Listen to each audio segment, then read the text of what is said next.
Hello, everybody. You are listening to the Natural Healing Show for UK Health Radio.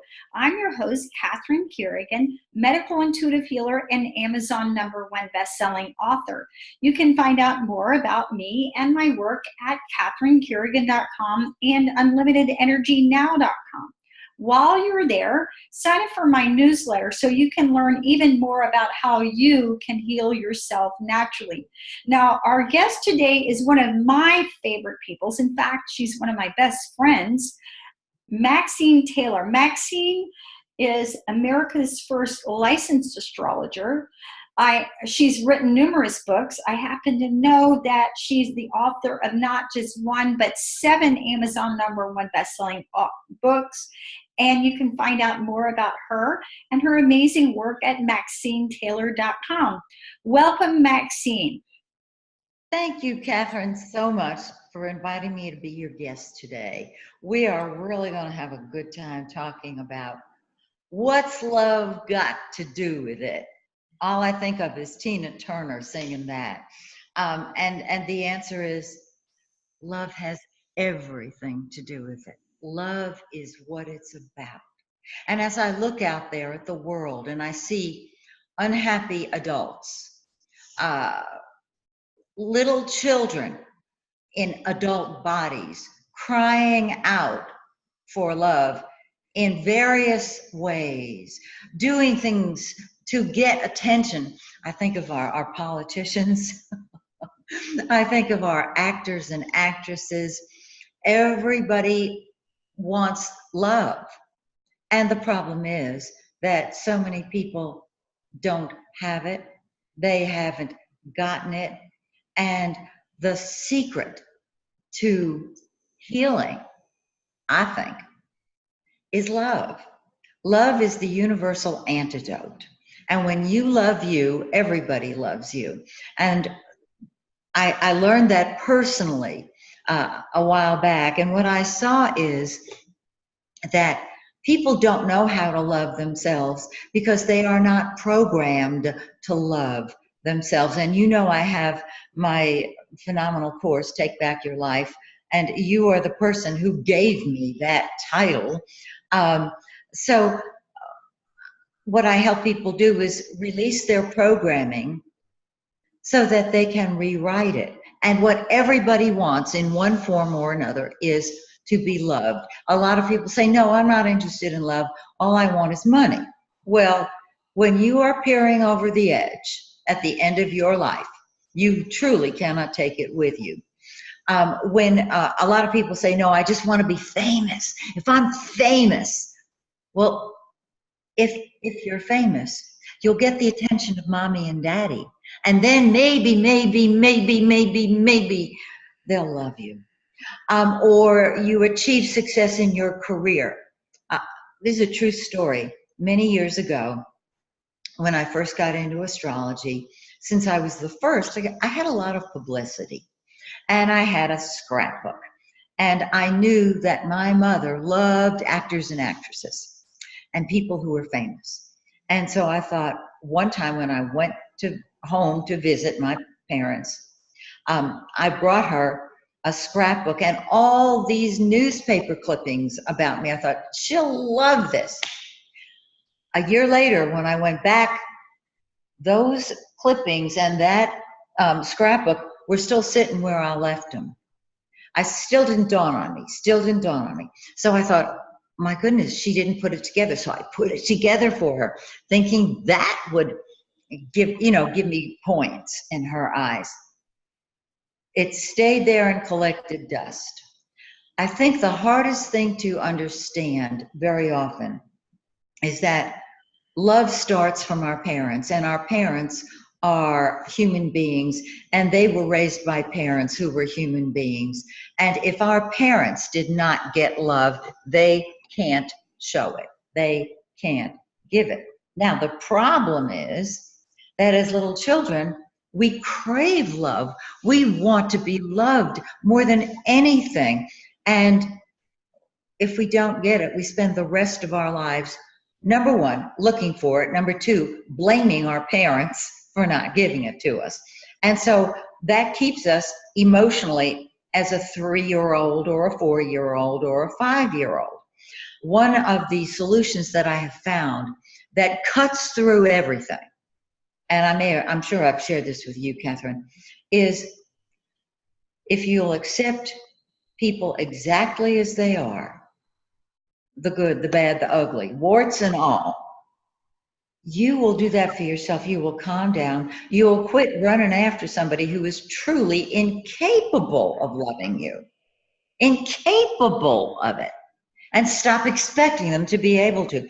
It's like, I want this clipboard to be a BMW. And I'm going to visualize it. And I'm going to do everything for this clipboard with the notes on it. So it will be a BMW. Flash. This clipboard ain't going to be no BMW. So we very often have parents who have been hurt. They're wounded children themselves. They cannot love. Or they can only love one child. And this is where a lot of sibling rivalry comes in. Because the oldest child, let's say, is center stage for so long. And then a precious little baby comes along. And little babies are adorable. And the older child is just pushed out of the limelight, and the baby gets the attention. This creates not only sibling rivalry, but that oldest child then gets a program that they can have it, and then they're going to lose it. They're going to be replaced by somebody else. And they spend the rest of their lives trying to get back, basically, into the womb where they were loved. And it doesn't happen. So what I've seen is that it's very important. In fact, it is vital that we as adults grow up and quit looking at life through the eyes of wishful thinking. And as an astrologer, and there are, I'm sure, astrologers out there, that is the planet Neptune. Neptune is, someday he'll love me, someday my prince will come. Remember that song, the Disney song, someday my prince will come. Well, someday daddy will love me, someday my mommy will realize how good I am. No, no, no. They are as they are.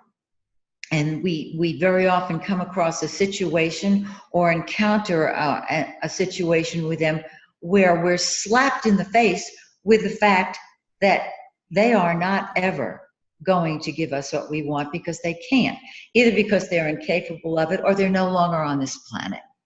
And so when that happens, we're hit with Saturn, reality, and reality can be very, very painful. And so what happens then is very often we return to fantasy. Oh, I know, if I just do such and such, she will love me. No, there's a third step, and that's truth. And the truth is when you recognize that your parent is just a child in an adult body, flawed like the rest of us, maybe was abused as a child, certainly never got love, because if the parent had gotten love, the parent would give love. We learn by what we are shown. When we realize that, we are liberated from the fantasy and from the harshness of the reality that they cannot possibly, they're incapable of giving us what we as a little child want when we're 30, 40, 50, 60, 70 years old. And when that happens, it's like we can breathe for the first time. We're liberated from our story. Until then, we will blame that parent. We will be angry at that parent. We will withhold, or we'll do. I know you and I have talked about what doers we are. We're always doing, we're always busy. I do it because I'm a Gemini and I'm bored. I just have to be doing something all the time. Once I accepted my parents exactly as they were, what I realized, I saw them as they were. I was able to love them. There was no more anger. And the way I was able to do that was I realized that the lack of forgiveness on my part was keeping me from my dream. And so I say to my students very often, what is your heart's desire? What is it that you want more than anything in the world? It is not a new car. It is not travel. It is it's something really important. And you put that in your right hand. And you say, oh, I wish, I wish, I wish. And then I say, ask yourself, what is keeping you from that? And I would be willing to bet money that it's lack of forgiveness of the parent who is incapable of giving you the love you need. It's what is holding you back is not that the parent can't love you. It's that you're angry at the parent for not giving you what you didn't realize as a child they were incapable of doing. And you might say, well, they could love my 2 sisters, they could love my 4 brothers. Yeah, they could. And the reason that it hurts so much is because that, to our little child's mind, which is alive and well in the adult body, that tells us we're unlovable. We're not good enough. Well, the rest of what I want to talk about is the truth, because everything I've said so far is the lie. Of course you're good enough. You're good enough exactly as you are. How you say, well, if I'm so good enough, how come they don't love me? If they're so good, if I'm so good enough, how come that guy I'm so crazy about is interested in somebody else? What's the deal? It's because we don't know and we don't love ourselves. Well, the way we learn to love ourselves is to tell ourselves the truth about ourselves. And most people are terrified of knowing the truth because they're afraid they're going to be told they're not good enough. The truth is that you are fabulous exactly as you are, because you are source energy. You are the life force. You are God. I don't mean the old time religion God. I don't mean the thou shalt not God. I don't mean I'm going to build an ark and I'm only taking 2 of you God. I'm talking about the true source of love itself. That is what fills our lungs. It's what keeps our heart beating.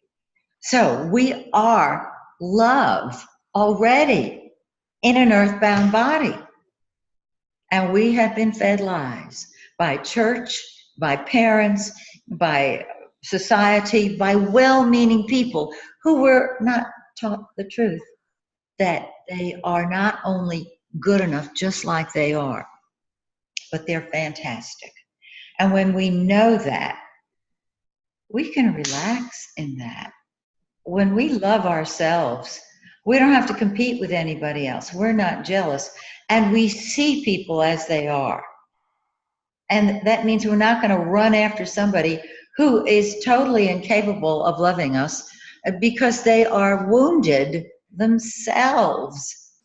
And it allows us to grow up. Everywhere I look, I see babies in earthbound bodies, children angry because they're not loved. And when I looked in the mirror for most of my life, that's what I saw. And I think that's what propelled me to study astrology, to come up with my book, Move Into the Magic, you see behind me, and my class, Take Back Your Life. And so I know, Catherine, on your show, you like people, you like authors and guests who give people instructions, how-to things. So I'm going to give you and everybody watching today and listening today, to the entire audience, what I do in my full moon ceremonies. It's a simple step that is so powerful. I can't tell you how powerful it is. And what I've seen is you have to be ready for this step. If you're not ready for it, it's not going to work. And you're going to say, it didn't work. It didn't work. Well, that tells me that you're not ready for it. So hang on to it for the time that you are. Don't worry about it. And here's what it is. My sister, Amy Taylor, who is brilliant. She is a psychotherapist and a natural healer. And she said she takes her clients back to the full name they were given at birth. And when I heard that, I can't tell you what it did. I mean, I was practically vibrating. It was like, dying. Oh my goodness, I know. Okay. And so I took it a step further, and then a step further, and then a step further. And tomorrow night I'll have my full moon ceremony here in Atlanta, and we're going to do this again. What I have people do is what I suggested.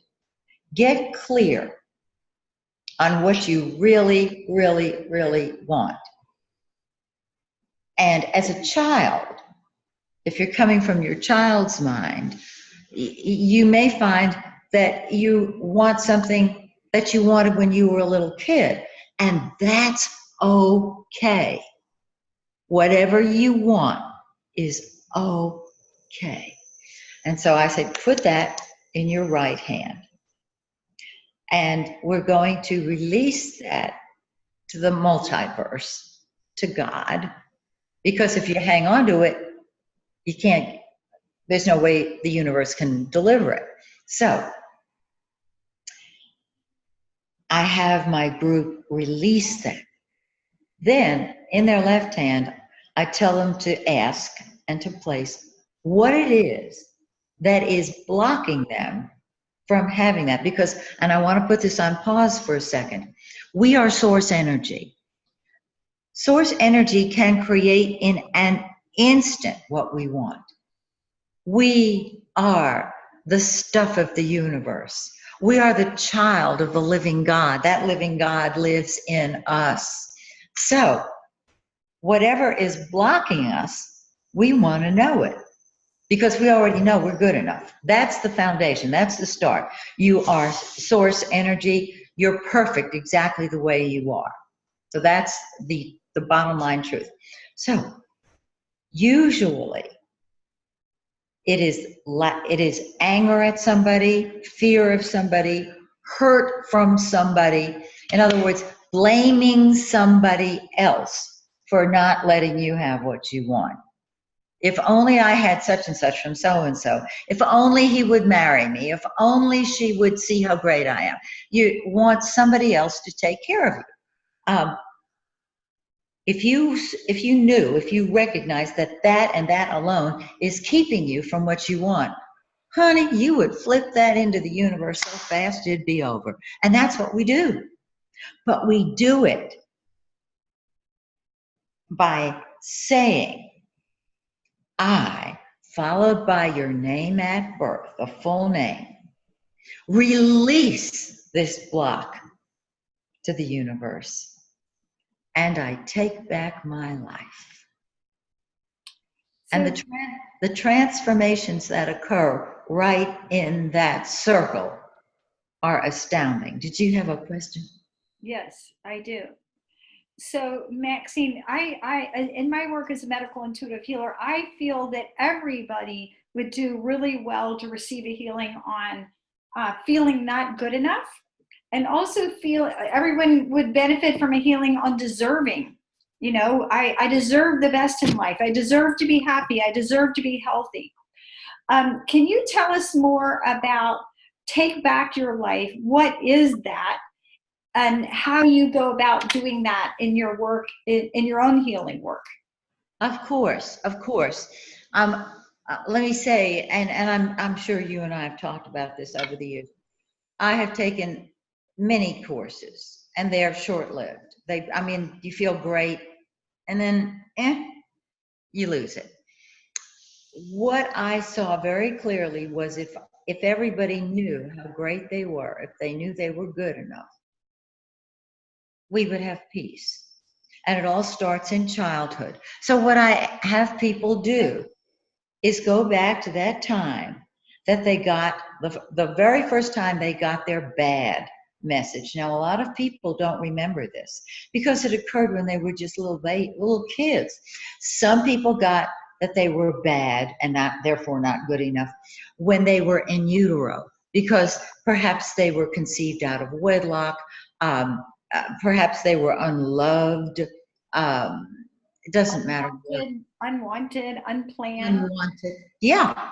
And the thing is, that's their story.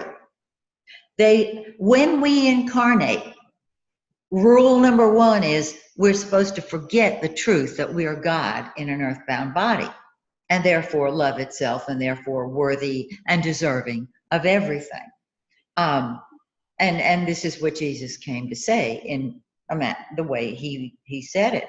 So when I went back and looked at my bad message, I knew that was the start of my story. Prior to that, the child is loved and adored unless it's unwanted. And so we release that incident, and it's now out there in front of you, and you'll see it probably for the rest of your life, but you'll identify it, you'll recognize it, and as time goes by, it will own you less and less and less until, like I can now, I can talk about it and there's no emotion on it. The problem is that when we buy, we're bad. We do everything we can to get good enough. I mean, we're running as fast as we can. Like I said earlier, I knew my mother loved famous people, and I was in my own arena, quote unquote famous. So I brought her all my press clippings and everything, thinking that would gain me points. Wrong. No way. Because in her programming, only the baby could get attention. And I was no longer the baby once my younger sister was born. So I was out from then on. And it took me decades to be able to forgive. And the truth is, when you take full responsibility for being the creator of your story, and that's when you're an adult, you do that. You say, okay, why did I create that mother that way? Why did I create my role with my sister? Because it's all roles that we play. And when you see why you did it, it all boils down to ego. And the ego isn't even real. I mean, that's the end of the story. And so the problem is, our not good enough buttons get punched. And we're back in our story before we know it. So in my Take Back Your Life class, we look at what you had to do to get good enough for your mother. And I see women in their 40s and 50s and 60s and 70s still trying to get good enough for their mother. And it cracks me up because it's what we do. We release that, and the student rewrites the message, the commitment, and accepts that. We do the next step, which is father. What do we have to do to get good enough for our father? Did he want you to be a sex goddess? Did he want you to be a virgin forever? Was his message, get thee to a nunnery? You know what I'm saying? We will do that until we wake up one day and say, you know what? This isn't working. And that is when we're ready to change. Then we do family. Family is traditionally siblings. I have to say, most families are dysfunctional. So it's very rare. Well, I would probably not deal with someone who came from a wonderful, happy family because of the work I do, which is to help people who are unhappy and trying to get happy. I have seen some happy people out there, and I've studied them and said, how did they manage to get along with siblings and aunts and uncles and cousins?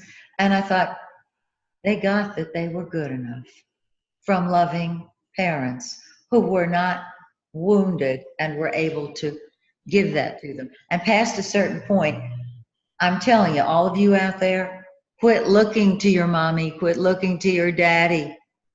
They can't give it to you, but you can give it to yourself. Maxine, which brings me to the question, at a certain point, we realize that we have to learn how to love ourselves. How, as an adult, can a person learn how to truly love who they really are, not who their ego thinks they are, not who they are programmed to be by their mom or their dad or their family, but who they really are? Excellent question. The verb, you used a verb that is the problem. You used the verb learn. You cannot learn how to love yourself. There's nothing you can do. What the block may be to your joy and happiness that you don't know you cannot accept the truth, because that you are marvelous, that you are gorgeous, that you are everything you want to be. And do you know why you can't accept it? It's so stupid and so simple. If you accepted that you were marvelous, you'd have to give up the story that you're not. You'd have to give up hating your mother or your father or your sister or your brother or your aunt or you have to let go of the story, and the ego doesn't want to do that, nor does the mind. You know, they're kissing cousins, they're hand in hand. The way you learn to love, the way you quote unquote learn to love yourself, you just love you. If you read the Bible or read Corinthians, they don't tell you what love is. They tell you the qualities, the characteristics. They tell you what it's not. I say, love is what you are. You already are that. But you're so busy fighting. Oh, if they would only love me, if this one would only change. That's your story. So taking charge of your life and taking responsibility for your life means recognizing that you're running a story. And how do we know it's a story? Because we can read it in the birth chart. We can see it. Those of us who can read a chart see it in the birth chart. And it happens over and over again. I think of the movie Groundhog Day with Bill Murray, when he recognized that he was doing the same things over and over again and realized he could change them. How do you change your life? You make up your mind you're going to change it. It doesn't matter. You and I both do work where we clear the blocks, we clear the programming. So the first step is to identify the story that's been running you. And the problem with seeing that is you have to do it. I found that it has to be done in pieces, because most of the people I work with can't. All right. Our attachment to our mother, our not good enough message from our mother, prevents us from thinking. A lot of people think they think. They don't think. They're just repeating their mother's. I watch people do what their mothers did, say what their mothers said. If we were able to take a look, stand back and look at our story in one shot, it might be overwhelming. It has to be done slowly. And I don't clear anything. The person I'm working with does it, because that's when it takes. Somebody else doing it for you is mommy doing it for you. When you're ready to grow up, you take responsibility, and step by step, you look at what's gone on. I always tell people, look back at the last time somebody punched your buttons. And last time somebody punched my buttons was 10 days ago. And I know exactly what happened. And I took total responsibility for creating it, because I did. Now, nobody could take me to court on what I did. Because if I told you the story, if I told your audience the story, they would say, well, you were justified in telling this person that what they did was unacceptable. Except that I knew the person, I knew how sensitive that person is. And I told it by shooting from the hip. I told it like an Aries. Shot from the hip. And it hurt. It hurt him very much. Because I come from love, I put myself in his place. And when I saw how I had hurt him, even though I was fully justified in saying what I did, I wrote him and said, I am so very sorry for creating the problem between us. I appreciate you and I love you. And I hope you'll forgive me. I would never hurt you in a million years. You are the most important person in the world to me. In other words, I loved this person. Honey, it was over. It was over. What everybody wants to hear is from the parent that gave us the bad message, the parent that rejected us, the parent that didn't love us is, please forgive me. I'm so sorry, my darling child, that I hurt you. I never meant to. I didn't realize what I was doing. I love you. Those are the words even adults want to hear, and they'll break down crying when they hear them because it's the little child inside that wants it. Well, and what you're referring to is the very powerful mantra of Ho'oponopono.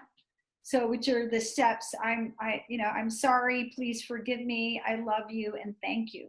So when we go through those steps, either by using a mantra or by making the taking back your life, again, you can move forward and move tremendous energy. You certainly can. If you're coming from a certain vibratory rate, remember, it's not what you say, it's where you're coming from when you say it. A lot of people have said over the years, talking about EFT, tapping, for example, it doesn't work. It sure does work, but you got to work it. When somebody's doing Ho'oponopono and they're just saying words, they don't clear energy. When the healer has to love, and I mean love purely, unconditionally. And when that occurs, then when they do Ho'oponopono, they move mountains. But just saying words will not do it. And this is why the practitioner has to be at a certain frequency. When the entrainment occurs between practitioner and client, that's when the healing takes place. If the client is down here and if the client is here and depressed and unhappy, has gone through hurt and pain recently, and the healer is maybe right down there with them feeling it, nothing's going to happen. Yeah. I think what you're talking about, Dr. David Hawkins, author of Power versus Force, he came up with a system to calibrate levels of consciousness. And anything that's below 200 is destructive to life. So there's your fear, your anger, your grief, your pride, and your shame and your blame, and so on. So what Maxine is talking about is most for real healers vibrate at the level of 500, and the most powerful healers vibrate at 540 and above. So when you put yourself in the frequency of love and unconditional love, which is 540, anything can be healed. This is also why 12-step groups are so powerful. If you go to AA or Overeaters Anonymous or Drug Addicts Anonymous, when you're in a group that holds that frequency of 500 and above or 540 and above, when you're in that frequency, literally anything can be healed. And so when we come from that place, when we learn how to love ourselves, when we learn how to love others, and as healers, when we hold that frequency in ourselves, we can shift a tremendous amount of energy. So Maxine, you talk about love substitutes. So I think a lot of people who go into addictions, the overeating, the overworking, the overexercising, the taking drugs, legal and illegal, they're taking these substitutes substances as a substitute for love. If you realize that you are using things as a substitute for love, how do we shift out of that? Well, sometimes chocolate really does work, but you and I know that. I don't think you should do anything until you're ready to. When you realize that it's not working, that's when you're ready to. And then you're ready to look realistically at your fantasy or your escape. And escape is Neptune. Fantasy is Neptune. Someday my prince will come and he'll love me and he'll save me. That's Neptune. Reality. Honey, you're 55 years old. You're 30 pounds overweight. Who's going to want you? I mean, that's what your mind says to you. And you go, oh my God, that is brutal. But you're looking realistically. And then you move into truth that says, well, you know what? I'm joining a gym. I'm going to be the person who is so desirable because I love me and I'm free from whatever escapes. But people, you can't take a crutch away from somebody with a broken leg. They need that crutch. And when they're ready, and it's the person who's ready, they'll put that crutch down because they'll be able to take the cast off their leg and start physical therapy and move forward. If you're escaping, well, for many years, I was about 40 pounds overweight. I never looked at my body. I didn't even notice it. I just knew that the size jeans I needed to get. And when I looked, ultimately, I thought, I got to do something about this. And the thing that made me do that was my health was not good. We don't change unless there's a real good reason to. And very often it's because we've slammed into the wall. And my health practitioner, who is just a beautiful person, carried me through what I needed. And it was only because I was in such a bad physical state. She said, I don't know how you were walking around.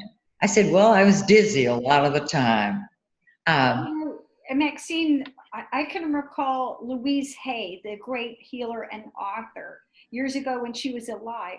She said that every morning she got up and looked in the mirror and looked at her own eyes and said to herself, how can I love you just a little bit more today? And I think that's a really good question that we can ask ourselves. How can I love me a little bit more today? What do I need to do? What do I need to be? What do I need to have in order to love ourselves a little bit more? Because when we hold the vibration of love in ourselves, we're going to heal whatever is wrong. We're going to heal the disease. We're going to heal the illness. And we're also going to hold that vibration in ourselves so that our mere presence has the potential to uplift everyone around us.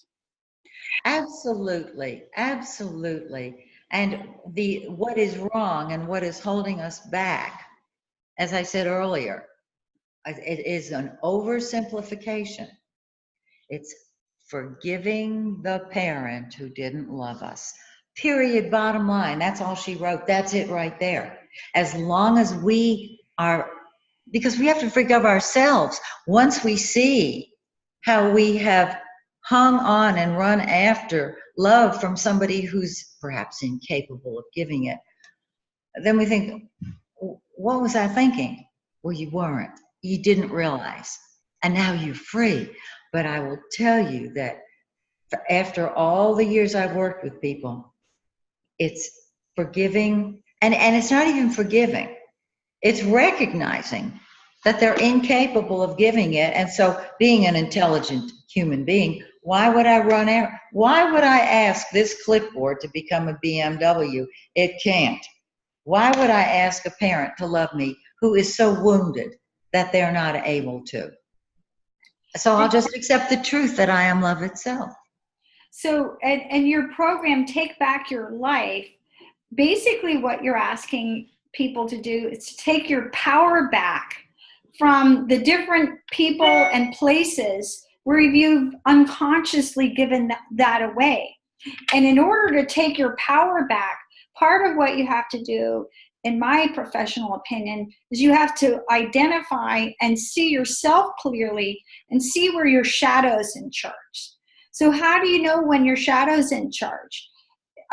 Whenever you're in fear, in anger, in grief, whenever you're in a story that's holding you back, when you're in I can't thinking, or I don't deserve, or I'm not good enough, your shadow's in charge. Because as Maxine says, you're actually pure potentiality. So if you're not living and breathing and recognizing your own pure potential, some aspect of your shadow's in charge, and it's going to be very easy for you to give your power away without thinking about it, or it's going to be really easy for other people to take your power away from you. Now, Maxine, one of the things I know that you talk a lot about is what we do for love. So how we prostitute ourselves, how we let other people walk all away or walk on over us, how we give our power away. Can you share with us a little bit more about what we do for love? I think you've nailed it. We escape. We build a fantasy. When we're living in a fantasy, remember, we take our relationship with our mother and we put it on other people. We don't know we're doing that. We just do it. Take our relationship with our father and put it on other people. So if we had a terribly unloving father, guess what kind of man we're going to attract to us, until we've gotten smacked around enough to recognize this is not what I want anymore. And time will teach that to us. So when we recognize our story and we see ourselves doing it, and when we're in touch with our own emotional vibratory rate, whatever, it feels funky. When we're selling our soul, when we're kissing butt, when we are saying things because the other person wants to hear it, when we're not speaking up for our truth, we feel yucky. And you go by how you feel. When you're in a state of love, it's bliss, it's peaceful. There is no ripples on the water. There's no murk underneath. You are true to yourself. Easy to say. And then you get a phone call from a relative. And before you know it, boom, you are back in your story and you feel horrible. That's how you know that you're selling out. You feel horrible. And so what you do then is recognize, same story, different day. So, Maxine, we've been talking about what's love got to do with it. Any final thoughts for our audience? Yes. What's love got to do with it? Love is everything.